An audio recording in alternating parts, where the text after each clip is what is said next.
Assalamualaikum warahmatullahi wabarakatuh. Innal hamdalillah nahmaduhu wa nasta'inuhu wa nastahdihi wa nastaghfiruh wa natubu ilaih wa na'udzu billahi min syururi anfusina wa min sayyiati a'malina. Man yahdihillahu fala mudhillalah wa man yudlilhu fala hadiyalah.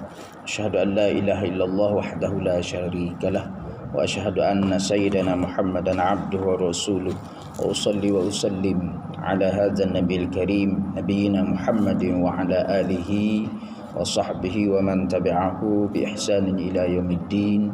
Rabbi shrah li sadri wa yassir li amri wahlul 'uqdatam min lisani yafqahu qawli. Allahumma dzakkirna mimma nusina wa 'allimna mimma jahilna. Allahumma ja'alna minal ladzina yastami'una al-qawl fayattabi'una ahsanah waj'alna min 'ibadikan najihin wal faizina fid dunya wal akhirah.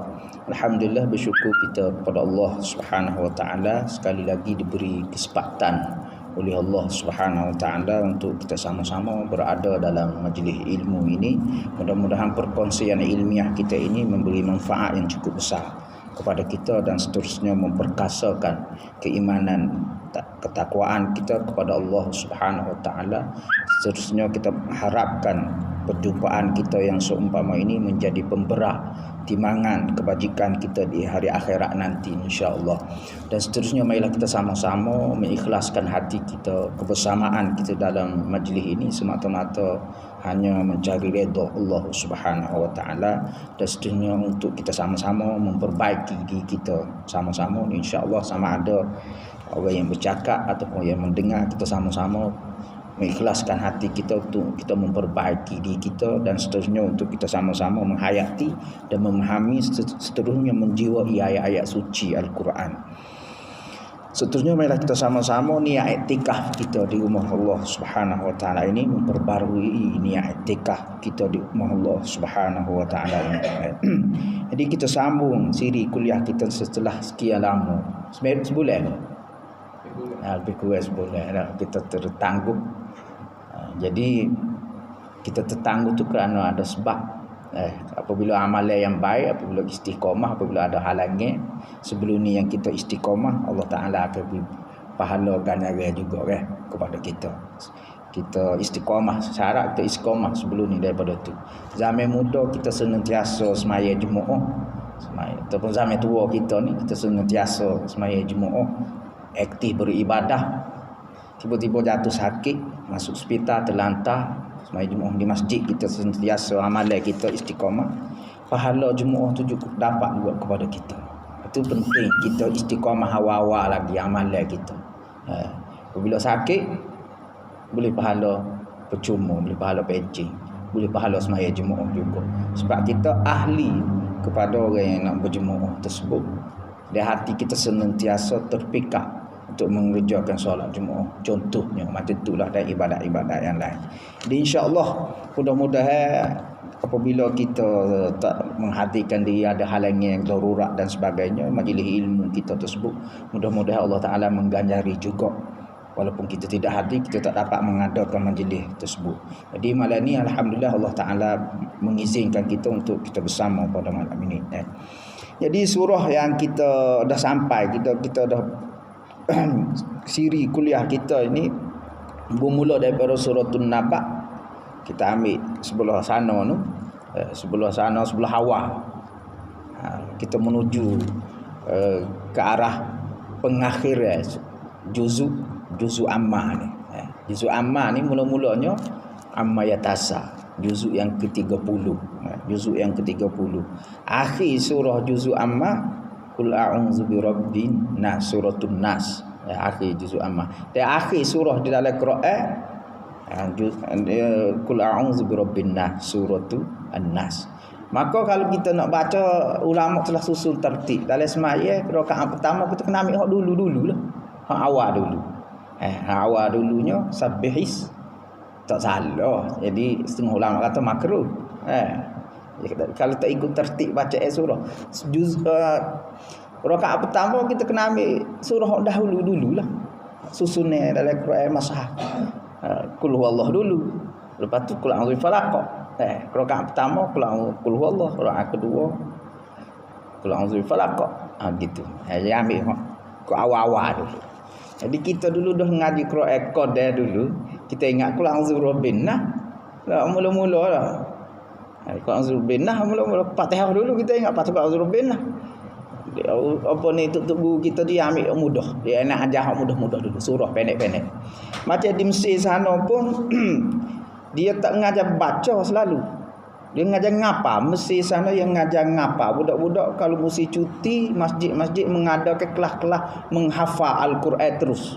Dia bukan membaca, walaupun budak tu tak boleh baca. Orang Mesir pun dia tak boleh baca juga, buta huruf juga, walaupun dia orang Arab dia tak ngaji. Lah, tak ngaji alif ba ta. Tapi di masjid musim cuti sekolah yang panjang dia akan mengadakan kelas menghafal Al-Quran. Kelas menghafal Al-Quran dia yang mula daripada Fatihah, qul a'udzu birabbin nas, surah pendek-pendek di Mesir sana musim panas, dia cuti sana. Jadi kita ni dia tak budaya menghafal, budaya membaca dulu, baca Iqra apa semua. Kiranya boleh juga dah. Dia hafal selalu dah. Tapi beratlah sikit. Orang Arab dia hafal selalu dah. Baik, kita sambung balik siri kuliah kita ni suratul Al-A'la. Siapa kat mana tak tahulah. Tak ingat dah.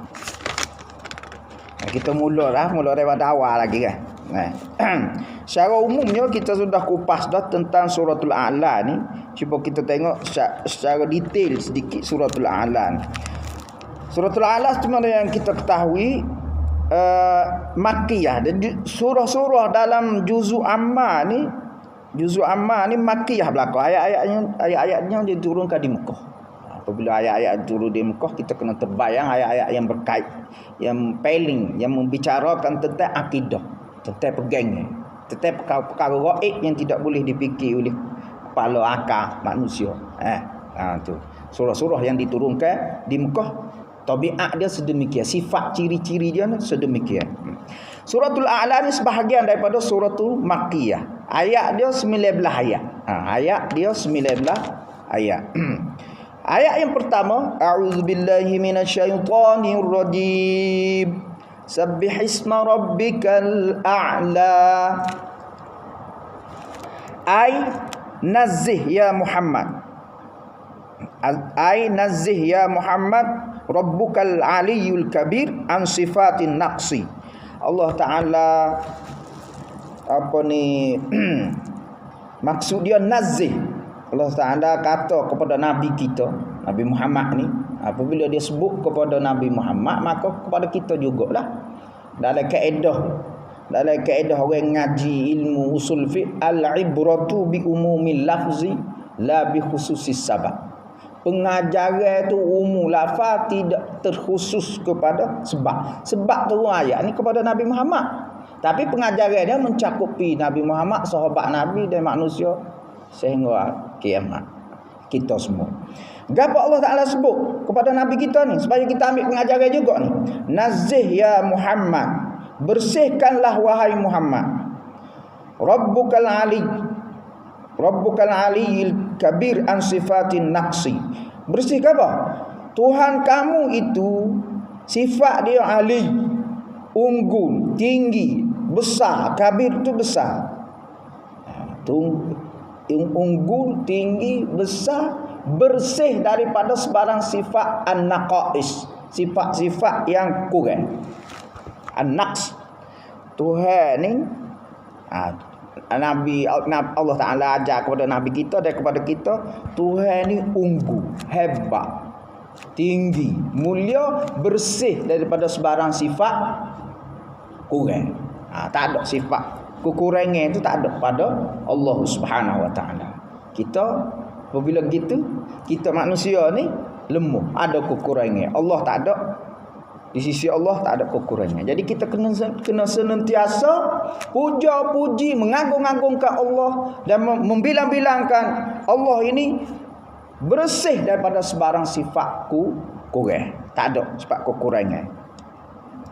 Wa amma yaquluhu zalimuna, dan bersihkanlah ya Muhammad terhadap apa yang dikatakan oleh orang yang zalim. Orang yang zalim. Orang zalim ni meletakkan sesuatu tak kena pada tempat. Itu zalim.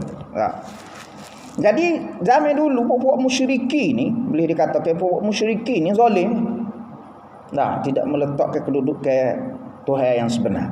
Jadi Allah Ta'ala arah Nabi kita sendiri dan kita seterusnya kita juga kena bersihkan Allah ni, kena royak, kena bagi tahu bahawa Allah Ta'ala ni sifat dia unggul, tinggi, bersih daripada sebarang sifat kurang, mimma la yaliqu bihi subhanahu wa ta'ala minan naqais wal qaba'ih. Jadi kita kena bersihkan Allah Subhanahu wa taala daripada sebarang sifat yang tidak layak bagi Allah Subhanahu wa taala, yang terdiri daripada pelbagai sifat-sifat yang kurang-kurang, yang tak baik-baik, yang tak baik, yang buruk, kita tak boleh nak sandar kepada Allah Subhanahu wa taala. Sebab Allah Taala ni zat yang ali, kabir, unggul, hebat. Apa lagi nak sebut? Tidak ada sebarang sifat kekurangan sedikit pun di sisi Allah Subhanahu wa taala. Ini ayat yang paling akidah. Kena letak situ dulu Allah tu. Wa fil hadisi annahu sallallahu alaihi wasallam kana idza qara'a hadhihi al-ayah qala subhana rabbiyal a'la. Nabi apabila nak tu kata Nabi ni menjiwai ayat-ayat suci Al-Quran. Apabila baca ayat ni, ayat yang berbentuk memuja, memuji, mengagung-agungkan Allah ni, dia akan sebut subhana rabbiyal a'la. Subhana rabbiyal a'la. Maka kita boleh apabila sabbih itu imam baca sabbih isma rabbikal a'la, kita boleh sebut subhana rabbiyal a'la. Maha suci Allah Tuhanku yang bersifat unggul, agung. A'la ni tinggi, tinggi. Boleh kita sebut begitu. Seperti mana yang kita sebut dalam sujud kita subhana rabbiyal a'la. Dalam kitab hadis bahagiannya dia sebut setakat itulah subhana rabbiyal a'la. Tu kalau kita dengar orang Arab baca subhana rabbiyal a'la, subhana rabbiyal a'la dalam sujud dia tu kata apa? Sebab ada riwayat kata setakat tu. Dia ada riwayat lain tambah lagi wa bihamdi. Buat kita sini ambil siapa ke wa bihamdi. Subhana rabbiyal azim, subhana rabbiyal azim. Dikit pok kita tambah lagi ada riwayat lain sebut wa bihamdi. Tu. Jadi benar-benar gitu tak sedap besarlah. Ya ada riwayat ke. Summa zakara min awsafihil jalilah. Kemudian Allah Taala sebut pula sifat-sifatnya yang begitu unggul, yang begitu mulia, wa mazahiri qudratihi bahirah, dan ciri-ciri kekuasaan yang begitu hebat, wa dalaili wahdaniyatihi wa kamalihi, dan Allah Taala sebut seterusnya juga bukti-bukti dalil-dalil keesaannya dan kesempurnaannya. Jadi sifat 20 itu sebenarnya juga ayat-ayat Quran lah. Dia juga ayat-ayat Quran sebagai basic asas orang baru masuk Islam. Ia tak berapa nak faham Islam. Ulama zaman kebelakangan ni 500 korun selepas kewafatan Nabi muncul sifat 20 untuk mempermudahkan orang-orang yang tak baru-baru masuk Islam. Baru masuk Islam berfalasafah pula tu.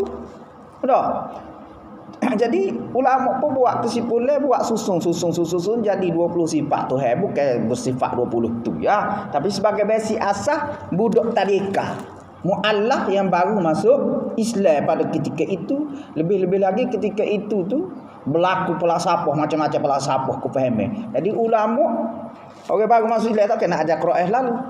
Jadi sebagai basic untuk mengenal tu ada sifat 20. Ambil dalil-dalil daripada ayat Quran, daripada ayat Quran susun kaedah. Jadi zaman sahabat tak ada sifat 20.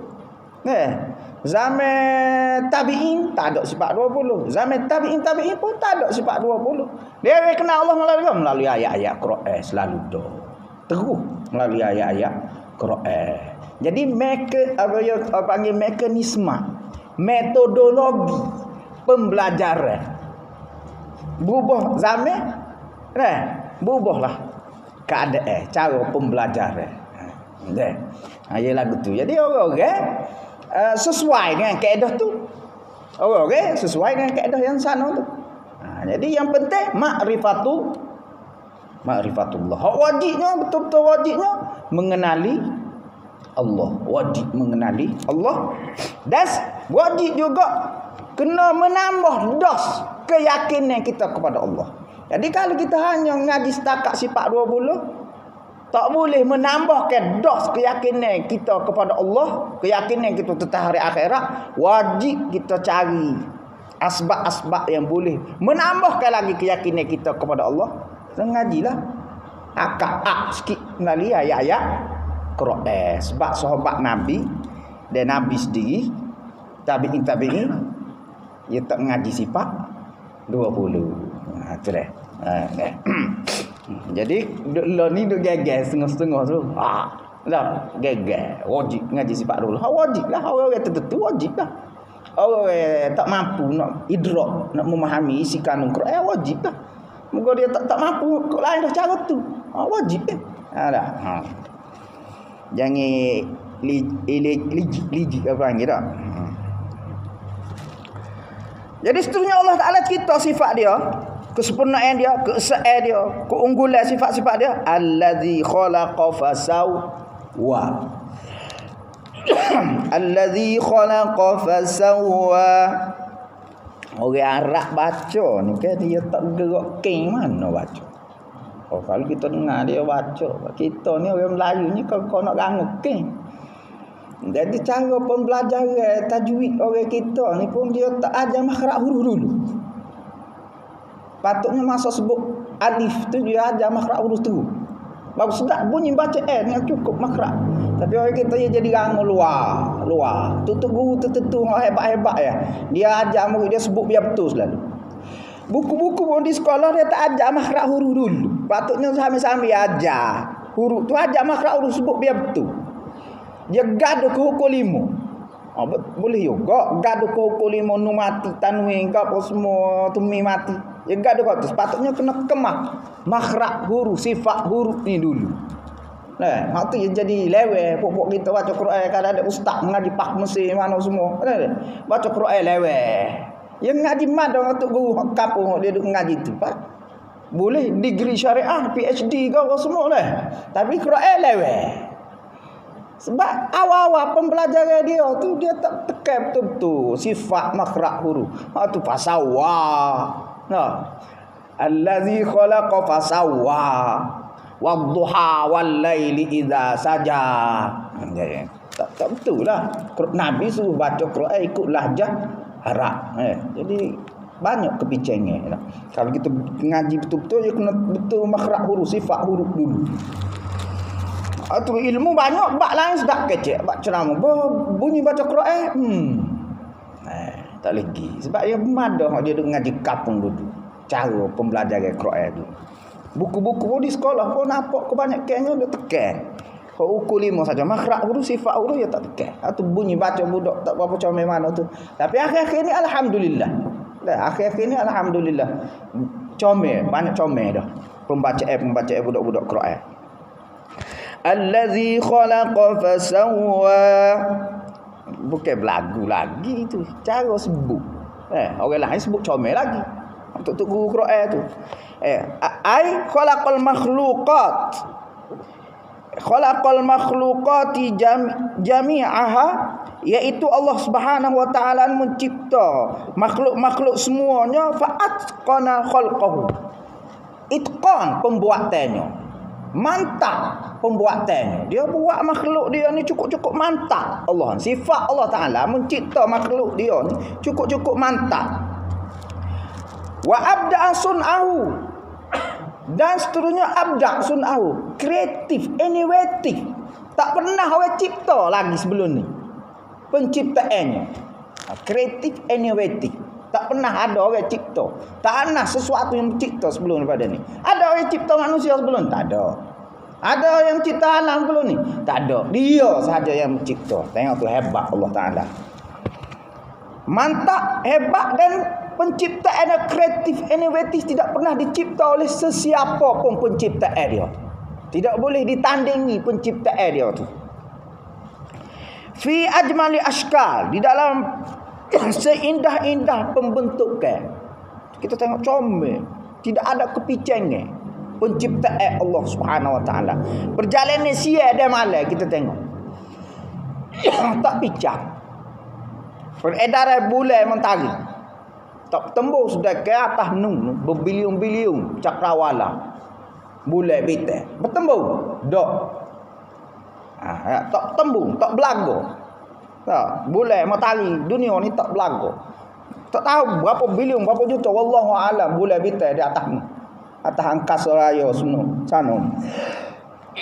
Indah. Cukup-cukup indah. Nah, kalau kita tengok di waktu malam ketika mana tidak hujan dah. Ketika mana kemarau cukup-cukup indah. Bagaikan lampu-lampu bergemelipar di angkasa raya sana. Tengok hebat Allah Subhanahu Wa Taala. Jadi Quran juga menarik perhatian kita sedemikian. Supaya kita lagi bertambah yakin kepada Allah Subhanahu Wa Taala. Wa ahsana hayat, dan penciptaan Allah Subhanahu Wa Taala ini juga ahsan hayat. Sebaik-baik tingkah hayat ni tingkah laku, sebaik-baik perjalanan.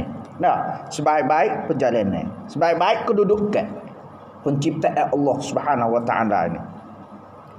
Qala fil bahri.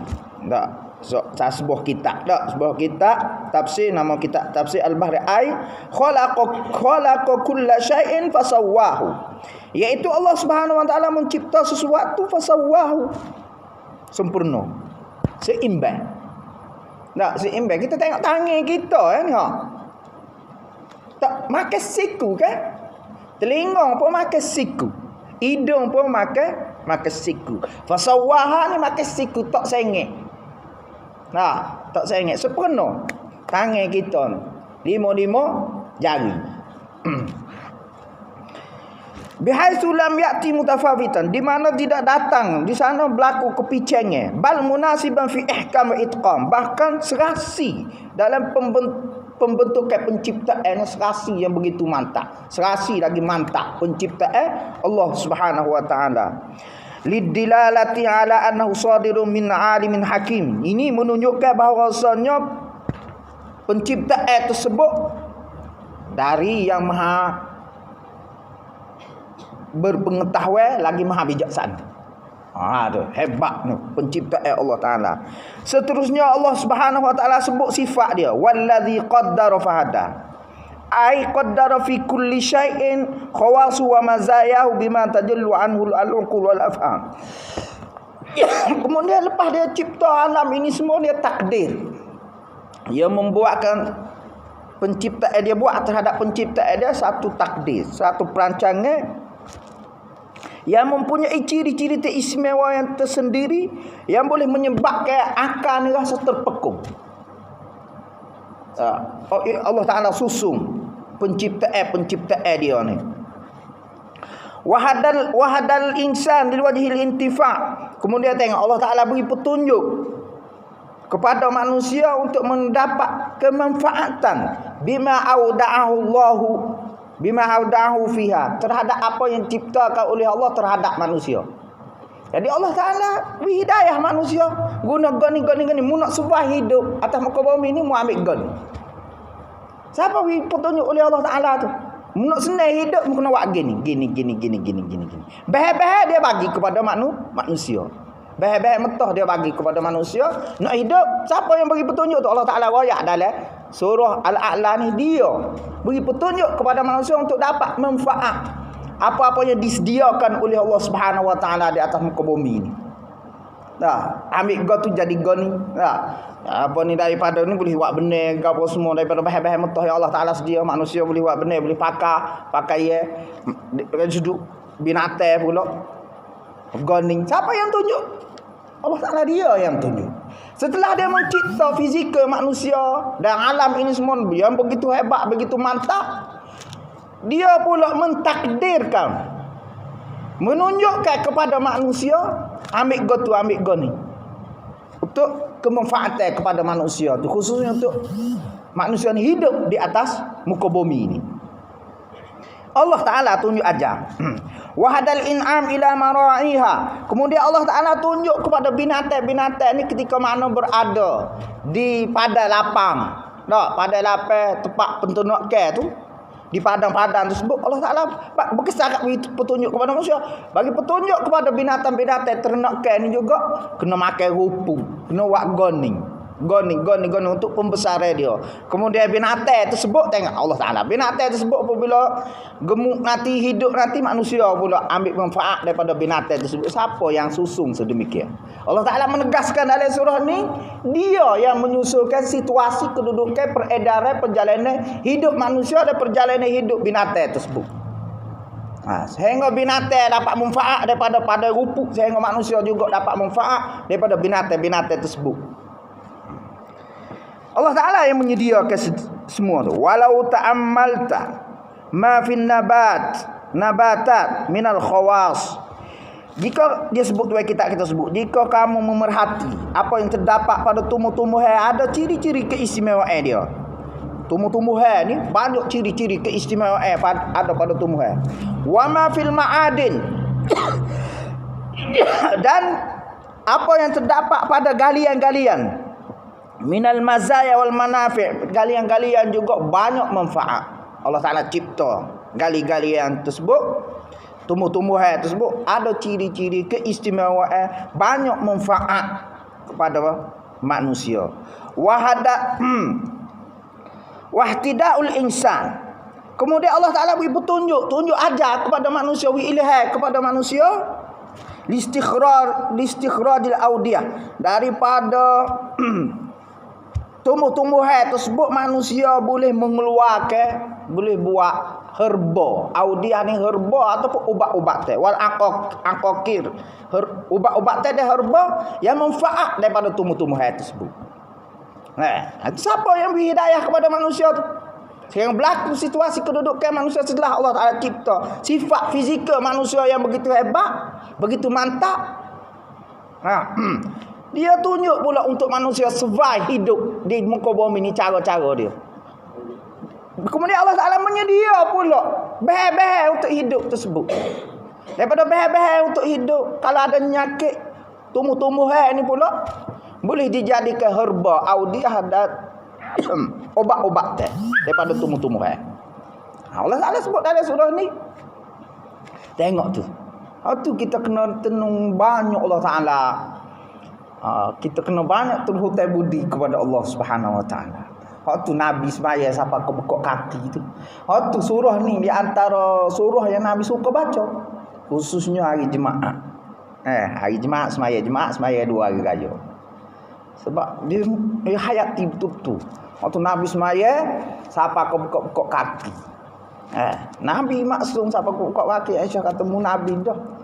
Jadi dia nak bukti kesyukuran dia tak boleh nak balas jasa budi baik Allah Ta'ala kurnia kepada kita. Wa istikhdamul ma'adin fi sun'il al-madafi' wat ta'irat. Kemudian Allah Ta'ala beri petunjuk kepada manusia ni, guna galian-galian ni boleh buat macam-macam jenis senjata, meriam dan kapal terbang. Tu yang kita sebut. Daripada mana bahan asli tulis yang Allah Ta'ala cipta. Lain ni banyak manfaat yang Allah Ta'ala cipta. Hidayah daripada Allah, petunjuk daripada Allah Subhanahu Wa Ta'ala. Jadi kita kena guna benda-benda yang Allah Ta'ala sedia ni biar serasi dengan kehendak dia, keredaan dia. Keredaan dia.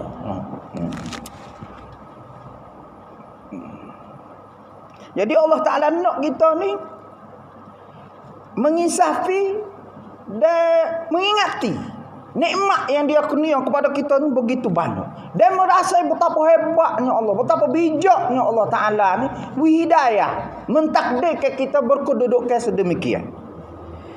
La'alimta hikmatal aliyil qadir. Jika kita perhati situasi kedudukan sedemikian, nescaya kamu dikatakan tahu kebijaksanaan, kehebatan kebijaksanaan Aliyil Qadir. Allah Ta'ala yang bersifat unggul, yang bersifat maha berkuasa ini. Alladzi laula taqdiruhu wa hidayatul lakunna nahimu fi dajajiri az-zalam. Jika tanpa takdir dan hidayah Allah Ta'ala sedemikian, Nascaya kita manusia ni berada dalam kegelapan. Berada dalam kegelapan, tak tahu gapo. Mungkin hidup seperti makhluk-makhluk lain jika tanpa panduan Allah Subhanahu wa taala sedemikian. Kasairil an'am, tu kita sebut seperti mana binatang-binatang, makhluk-makhluk yang lain. Dalam ayat ni ada satu kitab tafsir sebut, dalam ayat ni dia tak sebut secara khusus perkataan ataupun makhluk-makhluk tu dia tersebut. Dia sepakat sebut qaddara fahada, wallazi qaddara fahada. Dia tak sebut secara jelas. Dia sebut qaddara fahada. Dia tak sebut makhluk-makhluk dia. Ni menunjukkan bahawasanya Allah Ta'ala mentakdir ke setiap makhluk dan hayawannya untuk kemaslahatan. Jadi Allah Ta'ala susun takdir setiap makhluk dia kehidupan sedemikian, berkehidupan sedemikian demi kemaslahatan makhluk dia tersebut, sama ada binatang ataupun manusia. Jadi Allah Ta'ala beri petunjuk kepada makhluk-makhluknya, sama ada binatang ataupun manusia.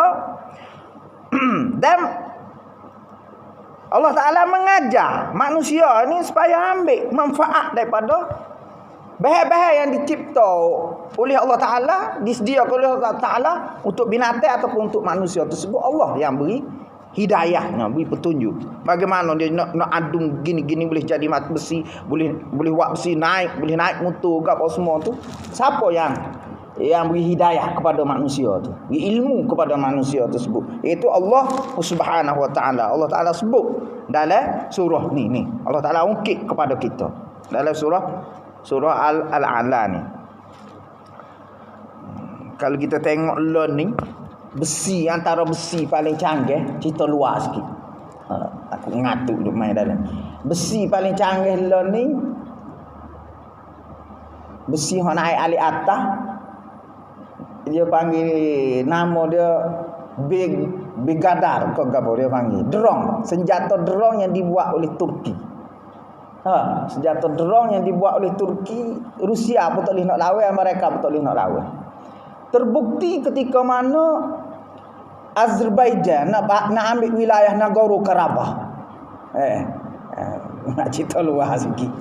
Nak cerita manfaat besi ni Allah Ta'ala bagi ni. Allah Ta'ala hidayah kebijakan kepada pakar saintis Turki. Orang Islam Turki. Pakar saintis Turki ni drone dia ni, senjata drone Turki tak boleh di-challenge oleh Amerika, tak boleh di-challenge oleh Rusia. Armenia pakar drone, pakar senjata Rusia. Tapi kalau dalam peperangan di Nagorno-Karabakh, satu wilayah yang dituntut berpuluh-puluh tahun dah oleh Azerbaijan, perang sebelum ni perang kalah Azerbaijan. Tapi yang terbaru ni Azerbaijan benar. Antara faktor kemenangan tersebut dikupas oleh pengulas-pengulas politik antara bangsa, Turki membekalkan kepada Azerbaijan satu senjata drone Bigadar dia sebut. Kalau tu tekan YouTube tu Bigadar dia sebut. Dan kita tengok Turki hari ni di sudut ketenteraan, penciptaan alat-alat tentera cukup-cukup hebat. Tu cerita luar. Saudara. Okey, seterusnya ayat. Wallazi akhrajal mar'a. Wallazi akhrajal mar'a ay ambata ma tar'ahu dawab. Iaitu Allah Subhanahu wa taala menumbuhkan apa yang boleh diternak binatang-binatang ternakan. Tengok tu. Secara jelas lagi Allah Taala sebut binatang tu dia cipta comel dah untuk manfaat manusia. Kemudian dia cipta pula bahan-bahan yang boleh diternak. Ya jelas. Bahan-bahan yang boleh binatang-binatang ni hidup. Binatang ni hidup. Boleh diternak binatang. Gapo bahan-bahan tersebut? Minal hasyaish wal a'syab, daripada rupuk-rupa. Rupuk, siapa cipta rupuk? Allah cipta rupuk. Daripada rupuk ni binatang boleh makan, boleh hidup. Faja'alahu rusa'an ahwa, ay fasayyarahu ba'da al-khadratil aswad baliya. Kadang-kadang binatang ni sesuai makan rupuk yang hijau. Kadang-kadang dia tak sesuai makan rupuk hijau, dia lebih suka rupuk hak kering. Siapa yang buat sedemikian susung si kehidupan dunia tu? Allah Ta'ala dia. Jadi rupa-rupa dia ada yang daripada hijau menjadi hitam. Hitam ataupun warna koku. Tak, warna koku samra. Tak, warna samra, koku, sawo. Ba'da an kana nadhira. Sebelum ni dianya warna mata. Tak, warna mata hijau. Jadi tiba-tiba jadi kering. Sebahagian daripada binatang kalau duduk timur tengah dia jelaslah nampak kalau ada binatang kuda tu dia suka makan rupuk kering tersebut. Ada rupuk kering tersebut. Dia Allah Taala ayat apa kau gitu mo nah. Jadi benda tersebut manfaat kepada binatang, manfaat kepada makanan untuk makanan binatang. Bahkan kebanyakan binatang dia lebih suka fa innahu yakun ta'aman jayyidan likasir minal hayawanat. Bahkan kebanyakan binatang lebih suka rupuk kering tersebut sebagai suatu pemakanan yang baik. Kebanyakan binatang tengok tu. Hebat Allah Taala ayat apa kau gitu mo nah. Subhanallah tu kita sebut subhana man ahkama kulli syai. Maha suci yang begitu bijak mencipta sesuatu. Tengok tu hebat Allah Subhanahu wa taala. Siapa kau gitu mo yang dioyak. Wa ata kulli syai'in khalaqahu tsumma hada. Dalam ayat yang lain Allah Taala sebut dia bui kepada sesuatu yang mencipta kepada sesuatu kemudian dia bagi petunjuk, bagi panduan. Wa ba'da an zakara dalail qudrati wa wahdaniyatihi zakara fadlahu wa in'amahu ala rasuli. Selepas dia bagi tahu Allah Taala bagi tahu dalam ayat sebelum yang kita baca ni, selepas dia bagi tahu tentang kekuasaan dia, keesaan dia Allah Taala sebut pula ayat yang seterusnya tentang kelebihan dan nikmat yang Allah Taala bagi kepada nabi kita, rasulih, iaitu nabi kita Muhammad sallallahu alaihi wasallam. Antara nikmat yang Allah Taala bagi kepada nabi kita waktu nabi suka waktu surah ni ayat yang seterusnya. Lagi ayat yang seterusnya sanuqri'uka fala tansa. Allah Ta'ala bagi penegasan kepada Nabi kita. Nabi kita ni, dia buta huruf. Tak boleh baca. Dia tak ngaji dengan siapa-siapa. Dia nulis tak boleh nulis. Sifat dia asal macam tu. Tiba-tiba Allah Ta'ala anugerah kepada Nabi kita. Dalam ayat ni Allah Ta'ala cerita. Sanuqri'uka ya Muhammad hazal Quran. Wa tahfazu fi sadrika fala tansahu.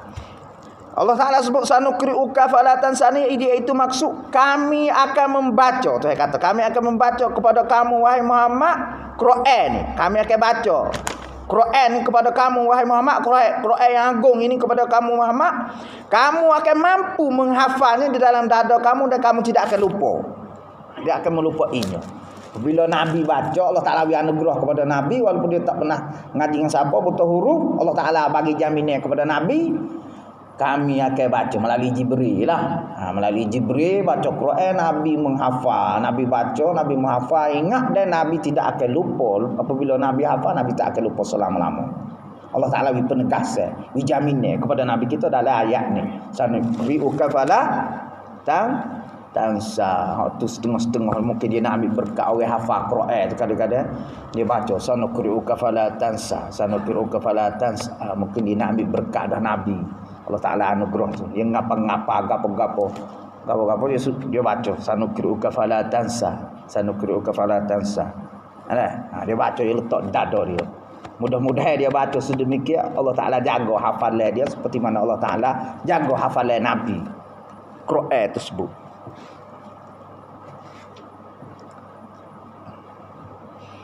Jadi setakat itu saja kita sambung semula. Kita sambung semula. Kita mula daripada ayat sanuqri'uka fala tansa.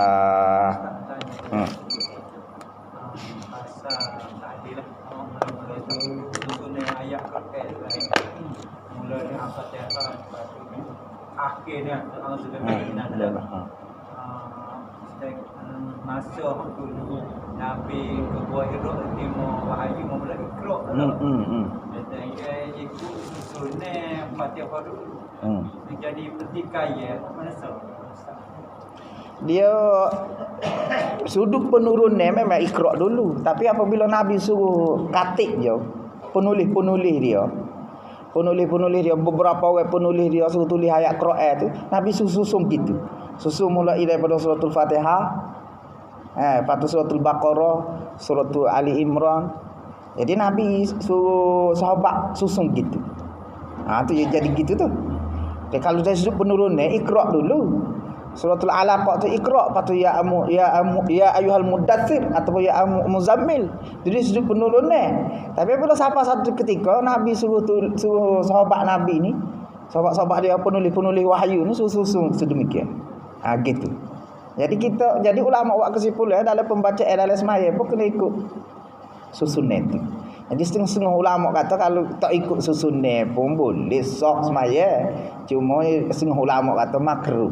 Setengah-setengah ulama kata gitu lah. Tengok dulu pas Baqarah.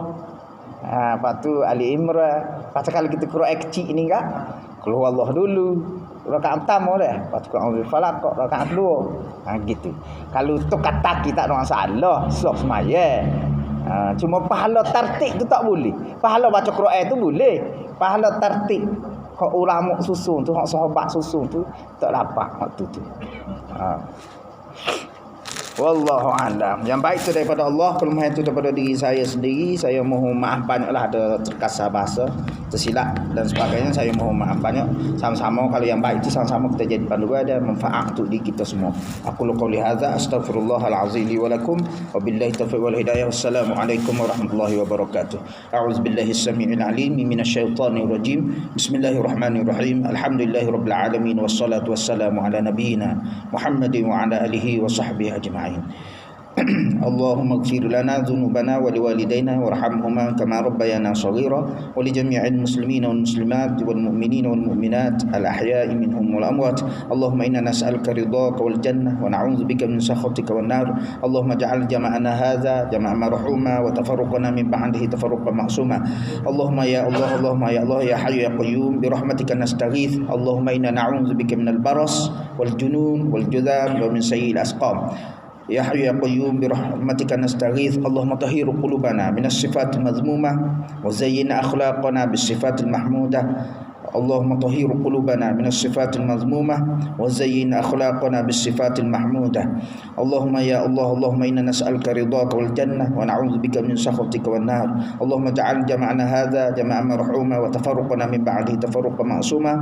Allahumma asrif 'anna wa ba'akuruna wa 'an 'ailatina wa usratina wa ikhwatina wa akhawatina wa aqribaina wa an jami'il muslimina wal muslimat wal mu'minina wal mu'minat wa an sa'iri biladil muslimin wal alamin kulli ya arhamar rahimin. Rabbana hab lana min ladunka dzurriyyatan thayyibah innaka sami'ud du'a. Rabbana zalamna anfusana wa illam taghfir lana wa tarhamna lanakunanna minal khasirin. Rabbana atina fid dunya hasanah wa fil akhirati hasanah wa qina adzaban nar. Wa sallallahu ala nabiyyina Muhammad wa ala alihi wa sahbihi ajma'in. Walhamdulillahirabbil alamin. Taqabbalallahu minna.